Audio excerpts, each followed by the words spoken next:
Flexing 15 days of Ramadan, my iftar or fodder. Let's eat alhamdulillah. For today's video guys, ito lang nga pala yung nilagay ko sa lamisa kasi ito lang yung niluto namin ngayon kasi hindi na dumating si Pudro. So nag-vegetable salad, cubes, gusta, tamor at saka ang mahiwagang kape. Basta mga Pilipina, kape is life, di ba? Wow. Wow. Wow. So mao ni ang sitwasyon sa kusina namo guys, mingaw kaya ang akong giluto is cubes lang. So walay mga hugason.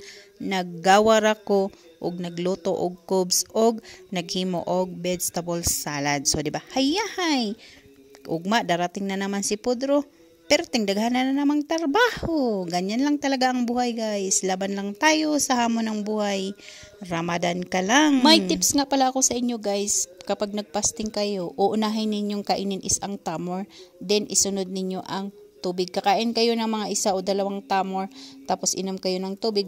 Bago kayo kakain ng mga nilapag ninyo na pagkain dyan. At uunahin ninyo ang soup, yung magaan lang sa tiyan. Huwag ninyong biglain kasi 16 hours kayong walang kain. Ganun lang yun. Bye bye.